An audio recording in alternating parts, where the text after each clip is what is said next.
Diary of the Griever named John Weaver, which is me. What's going on, guys? It's 12:47 in the afternoon. The 12th or 13th, 12th of February 2025. I had been going through an emotional train wreck of sorts, and besides trying to get through college and hearing about politics going hell in a handbasket, which isn't which isn't about normal anyway. A friend of mine who I've been talking about just to a trusted confidant about how to deal with him and his ideas and ideologies. It's not about taking over people left and right. It's about him lamenting on things he's not done or never had the ability to do so. And I remember having a conversation with him about it a few times. I care about the dude. Met him a long time ago in another school, another grade. Hung around for a long while till we got graduated out of high school, and then he went his way, and I had to go through life on life's terms. Screwed up 2 years of college. I did. Worked my ass off trying to get into it. Work, money to get into the place. Not to mention having help from the family. But the effort had to be on me. But I didn't give it enough. I didn't. And I was out. I was out. And I was given a choice of being homeless or work my ass off for full time. Keep a roof over the head, keep the bills paid, clothes clean, food on the table, take care of a family. Over 30 years I kicked my ass because I wanted to do this. I wanted to go out there and do something for myself. I wanted to prove to myself that I could do this. Man, I consigned myself to the fact that I was not going to go back to school. I still wanted to, but you take care of the family, you work your ass off, and you do the best you can until your body starts breaking down, your mind starts going crazy, and pretty shortly you're not all there enough to do the work, physically and mentally. A lot of videos on my channel talking about this. But recently, over the past few years, my friend from the school back then, I've kept in contact with since I came out here to the AB. And I've seen him somewhat deteriorate in front of me. I was reminded of me. I was reminded of me and how I gave up on my dreams. Well, I tried something else to do, and I still got to get that going if I can. I hope I can. I want to. Wanted to write books for a living, but I worked for a living. I still want to write. I can still get the. If I can hear the muses again, hopefully they haven't completely forgotten me or abandoned me. But I know what it's like not to give up. I know what it is to give up on your dreams and for a long while blame the crap out of yourself because I've been doing that for a hell of a long while. And probably got to the point of being sick and tired even after, well, Ma passed away in 2013. And for about a year I was fluttering and struggling. My brother was doing the same thing. I mean, Dave was first born, 8 years older than I was. So emotionally, he was already screwed up and torn apart anyway. He's already been through life. But now his life just completely shattered, and we had to struggle going to meetings just trying to make day by day survival choices. It became a normal mantra for about a year, and somebody made a suggestion for us to go do something else. Go to school. You guys could qualify. Okay, there are certain things we could have qualified for, certain grants, and we did. We got in. But David couldn't deal with the pressure, and I could. Dave had to drop it out, and I pushed on. There have been sometimes I kept thinking about it, but I was looking at Dave, and he was going, "You got this. You got this. You're doing this. Doing it for you, and I'm doing it for Ma, but I also doing it for God. I'm not quite sure if I'm doing it for myself. But if I happen to see my brother's health go into a deterioration, I had to go into caregiving mode again. Pissed him off when I did that. I could take care of myself. No, you can't. I can drop this damn shit anytime I want, but right now you are important, and I'm not dropping you. We had an argument about it. Almost came to blows. I was afraid of losing my brother.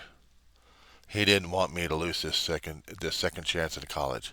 I didn't want to lose it either, but I didn't want to lose him, and I family over anything and everything. I don't sacrifice family over anything and everything. You take care of family, and then anything else you'll try to take care of later on if you can. If not, family comes first. And that was drilled into me throughout my lifetime. Taking care of an elderly aunt and a young kid, grandmother, growing up in my teenage years. And then later on, you got your family in front of you, mother and brother, and that's what I had, and dogs. Extended friends almost became like family.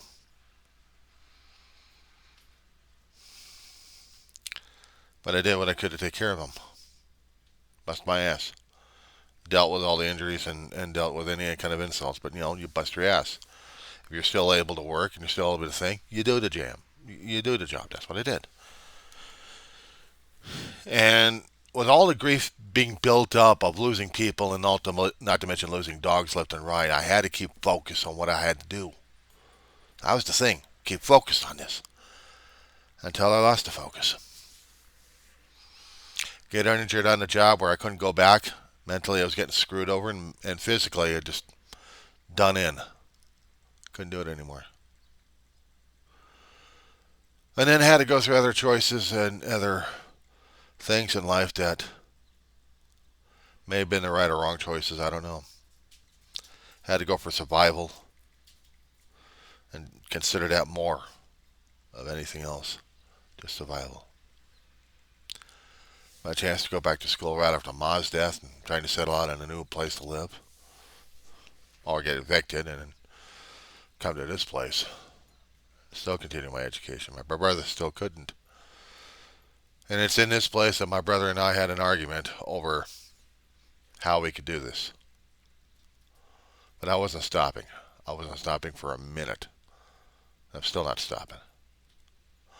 Yeah, there's been things that could have put a cramp on a thing. Emotional. Here's the thing what was going to be putting the cramp on me. Not just pandemic because we could do the online stuff. No, because it was remembering anniversaries of the people that I've lost. That was tearing me apart, especially when I was dealing with Ma. And then Dave's time had to come in 2018. Big brother.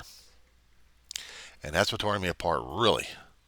Because then I really had to struggle between dealing with the emotions, dealing with the anniversaries, and dealing with school starting. How the hell am I not supposed to be able to deal with a professor with the clearest mind when I'm tearing myself apart over anniversaries like this?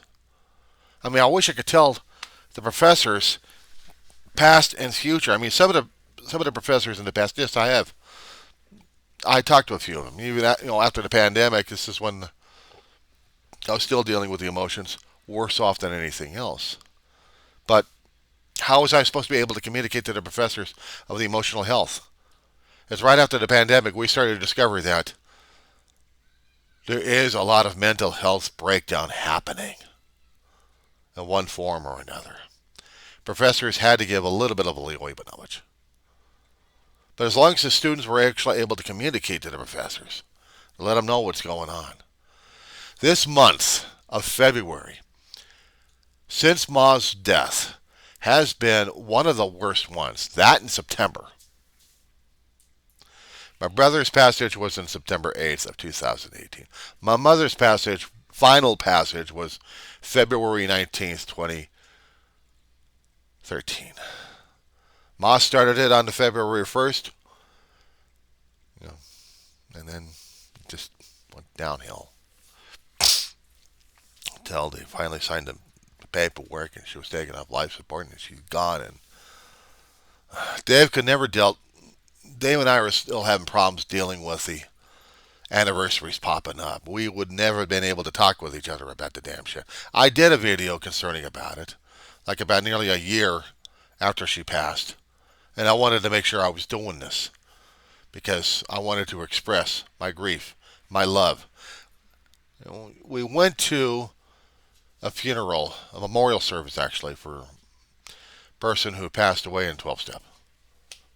We knew the guy. I don't remember what his name is anymore. It's been a long time.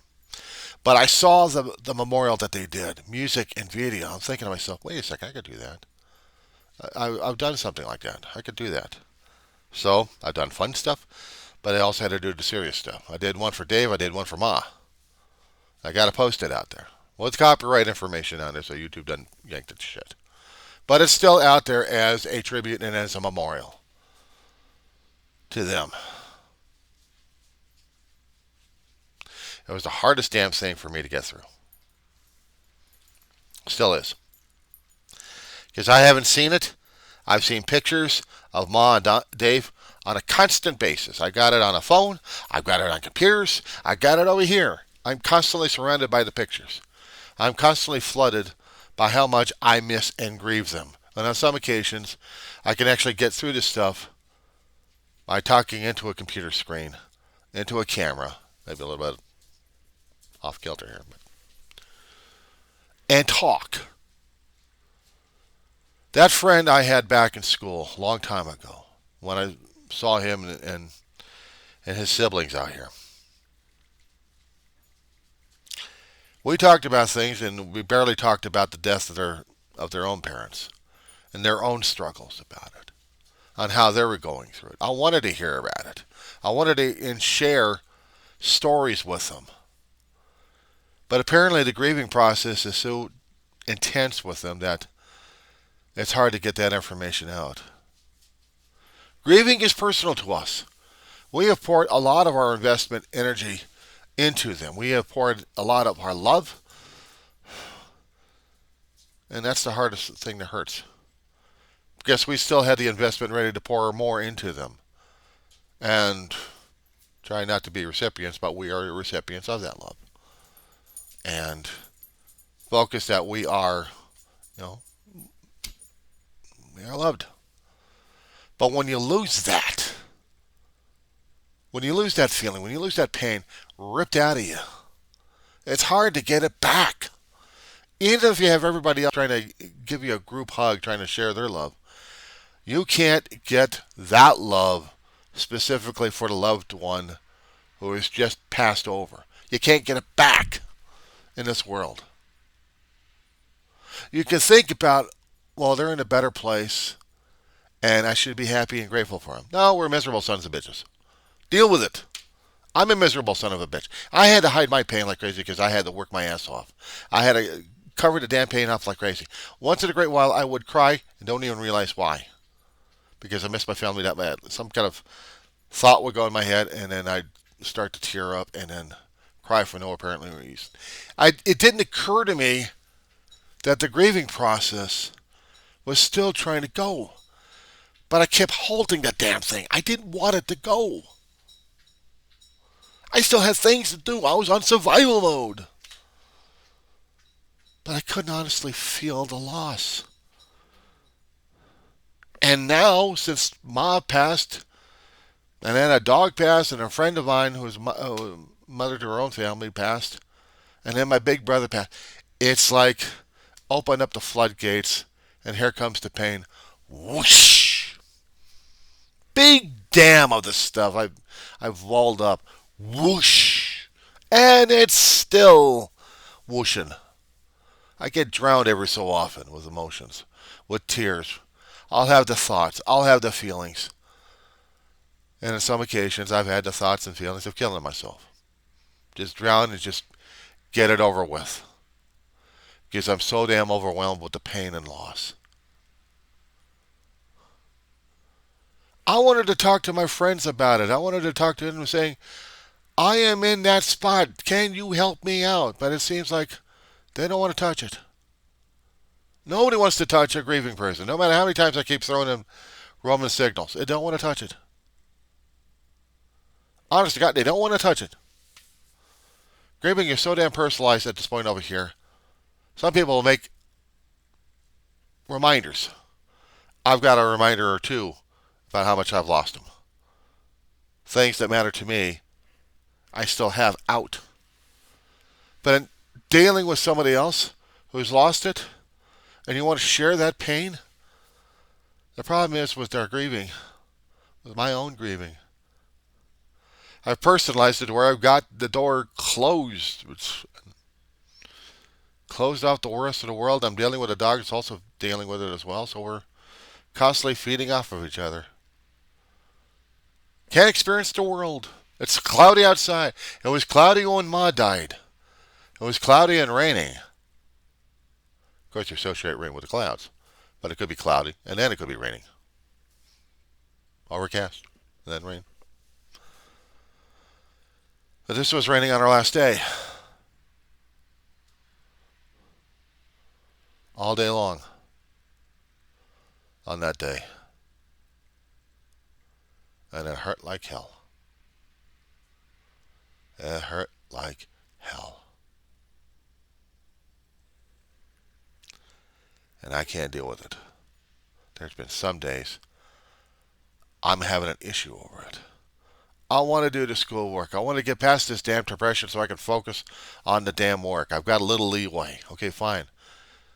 But on this particular date, right now in this time period, I have to deal with taking care of me right now. And I thought I was taking care of me. But at that level of me that was made a promise to take care of the academic, I wanted to get a degree and just shove it up there, feel proud for maybe about a few seconds. Didn't say what's next. But since I've already got the emotions running high right now and just dragging me down, thoughts of trying to take care of myself in one way or another are just not helping me out. And if I happen to deal with somebody who's going to be calling me at this point, and then start telling me other things that don't even relate to what I think or feel, I'm like, yeah, it's a hell of a distraction right now for me to be pissed off at the person just for because it sounds so damn out of the norm. Or I'm going to be angry at the guy for him calling in the first place because he didn't care enough to share about his thoughts and feelings about what the hell's going on through his life, how he's dealing with it on a day-by-day basis. And he reminds me too much of myself a long time ago, just hiding from this shit and not willing to talk about it. And a long while ago, before Mom passed away, I wasn't there emotionally. I wasn't broken. I know I'm broken. I'm a broken human being. I am broken. I say it to the world. I'm pissed off about a lot of things. I'll talk about a lot of things. I'll talk about politics if I have to, science if I understand the damn shit, history, once I research and go over the information that I know and be able to replay and discuss. There are a few other things. Science fiction, space shit. How to grow old. How to deal with work. A long time ago. How to deal with the dog that's whining right now. Things like that to talk about. It's necessary for me to do it because it's my own therapy. I talk to a therapist about it. I bring the dog from time to time just to show her that I still got a meatball I'm dealing with on a 24/7. But I'm still dealing with what I've got to deal with right now. I'm not puffing out the chest. See what I'm doing? See. Yeah, I see it. But then what else? After that, what are you going to do? Yeah, right. That's what I thought. If I can't talk about this damn crap, if I can't put this out in the open, what else can I do? What else should I be doing? Someone else's idea? And if they don't like it, on that one. I get sick and tired. I get pissed off about it, and I want someone to understand that I understand your pain, your frustration, your fear. You don't want to deal with it. You don't want to face it. And it's terrifying because you hate it. You hate dealing with shit because it's embarrassing, it diminishes you, it's something about it that puts you into a place that you can't deal and cope. You know what? Get over it. We all have it. But it's easier when we talk about the damn thing, even if we're pissed off. Anger is part of the process, as I was told a long time ago, and also in a psychology class at college. But for those who've gone through the grieving process at a young age, it's one thing. But the thing is, I'm 59 years old. I've seen too much of it. I've been through death myself the first time. I'm not doing it a second time. But yeah, I've experienced death myself, and it wasn't a fun experience. Open heart surgery, age of 4 years old. Mitral valves leaving, 3 times up, 3 times back into the body. And emotionally screwed up and scarred for the rest of my existence. So I wouldn't know what the regular emotions are. I wouldn't know what it is to be normal. I know what it is to be me and closed-minded and closed-hearted and closed body, period. Isolation. And hiding from anything, but still have to live with life. Still have to deal with life. Dealing with it, I'm dealing with it. Now what do you want me to do with it?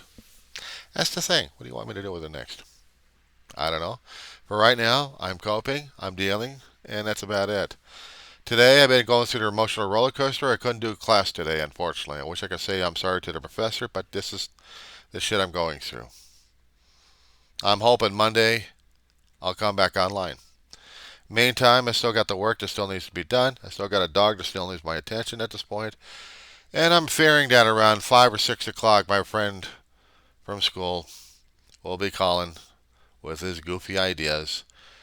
Is going to be pissing me off because I have no idea why he's calling me about them, except maybe to piss me off, and he doesn't realize it, but he is.